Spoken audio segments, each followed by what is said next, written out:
I've been back again on another one. This time it's going to be all the mods that I've done to the Sherpa so far, to make it more custom, more suitable for me, and also to be able to take on comfortable touring, luggage and all that. Yeah, so quick, we'll begin from the back to the front. What I've done is I've taken off that shitty panel that makes the bike look a lot more girly. I don't really understand when you have such a bulky masculine tank, why would you want to make the machine look feminine with a front beak and the upper fender, the high fender that looks like that, and then the rear tail panel that also has that curve. So took off that, made for an alternative tail panel. Yeah, that was my doing, and I've made a detailed video on this. So that was that. Moving on to my tail rack. This is for a top box, a plastic top box, and just goes very well with the motorcycle, so I have it over there. Some rock straps from Endurostan, these straps to mount the luggage and to have it in place. I have the rack, straps mounted onto the top rack, just so that, you know, I don't really I mean, I can pull it out and fasten the luggage as and when I want to. No big deal. Carrying the straps has always been a hassle. So that's that on the rear end. Moving on slowly to the front, what we have here is predominantly the whole of the mods is in the frontal area. To begin with, let's go from the bottom up. I have the fork seal, the fork tube protectors. These are seal savers from Krieger. They are fantastic. They need to be opened up and cleaned every once in a while, depending on where you ride and how you ride, and they last about a year. That's about it. To take care of the fork, you really don't have to think twice about dust and muck getting to the seals and spoiling the seals. What we have in the front is the Mad Dog Scout X.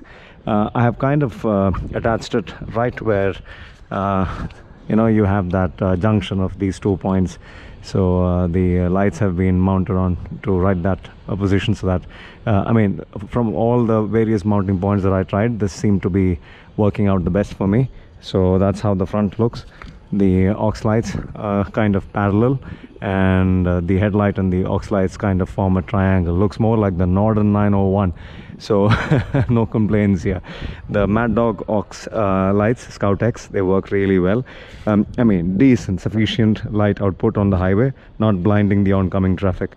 That's that. I have a Pro Spec windshield extender. This is more like a clip-on extender, and that does its job on the highways. I'm very soon going to be getting a replacement for this. It's the Royal Enfield taller windshield, and maybe if I need this, I'll mount it on top of the new visor, new windshield from Royal Enfield. What we have here is the cockpit, the controls, and with the controls, what do we have here?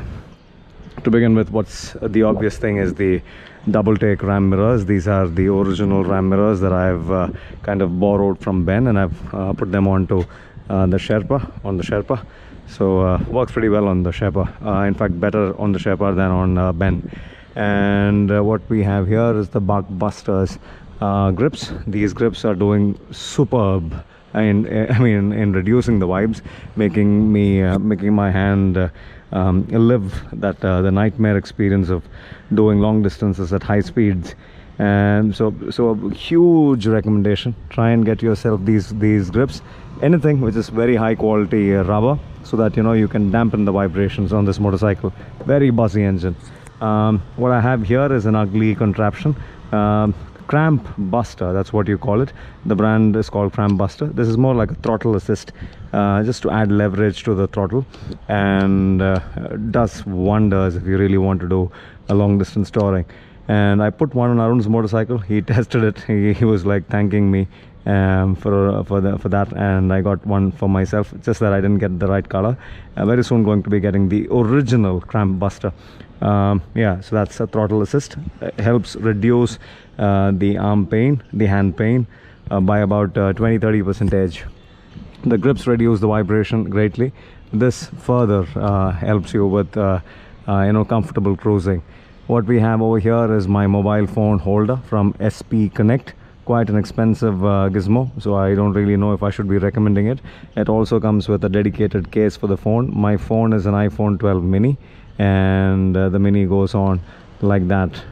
Very, very comfortable setup, and rock solid and sturdy. Does it have the vibration dampener? No, it doesn't. So what I do is I kind of mount it like in a way where this particular part sits a little lightly on the lower part. This sits on a plastic bracket, so that allows for a little bit of a vibration dampening by itself. And the most expensive gizmo on the handlebar, oh yeah, the aux light switch from Mad Dog. Some serious design has gone into this. A beautiful switch, has a light halo too, more like a red ring. Love it, love it. So that's the aux light switch from Mad Dog. Nothing else over here. This is the Beeline Moto navigation device. This is a turn-by-turn navigation. Beeline has its own app for the phone, and you just connect the app and you feed the map, and you just click on go. I mean, this is ultra fast. Beeline is ultra fast, unbelievably quick. So you just click on where you want to go, and the turn-by-turn navigation kicks in on this device. So super happy with this. I've still not been able to feel good about the navigation coming up over here.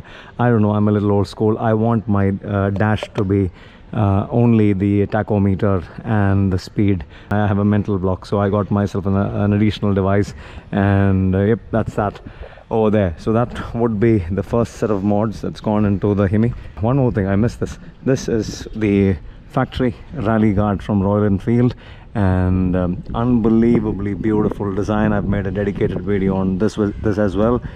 Is just that this is not going to be taking rocks and serious hits on enduro style riding, but anything apart from enduro style riding, motocross style riding, this is more than sufficient. And lovely engine guards. All the videos out there about the chassis cracking could also be because of a wrong torque settings on this particular bolt that holds the new crash guard and engine guard in place. What you see here along with the crash guard is a spacer that has come from Royal Enfield. This particular spacer is a design element to take on the vibrations that come up from the engine onto the crash guard. You will never find a spacer like this in any of the aftermarket crash guards. So I have my doubts about the design part of the crash guards, the aftermarket ones. I do not recommend them. On Ben, I have an SW Motec crash guard is because of this one particular reason. I do not want my crash guards to bend my bloody chassis when we have a crash or a fall, and hence always get it from people who have thoroughly done their homework in developing crash guards. There's a lot to it. There are giants out there who put out crash guards, and they take about a year or two to develop one for a new motorcycle, so do not take that part lightly. All the fellas who put out a lot of videos on the mods that they've done to their Hemis, one word, seriously, yuck. So much nonsense that people end up doing to their bikes. Just make it look as ugly as they can. I'm one who's not up for it. I'm going to take my time with this build. I'm going to study and learn the machine as much as I can, and then go slow and steady, not be in a hurry to kind of throw on things and then make content for you guys, and then end up ruining a perfect motorcycle, nearly perfect motorcycle. I will end up making it perfect. I guarantee that. I will get the gearing right, I will get the fueling right, and this will do highways comfortably. This will sit at a relaxed pace. We're talking 120 kmph, 110, 120. This will sit comfortably without breaking my hands. So we're getting there. Slow and steady always wins the race. Ben signing out for now. Ciao.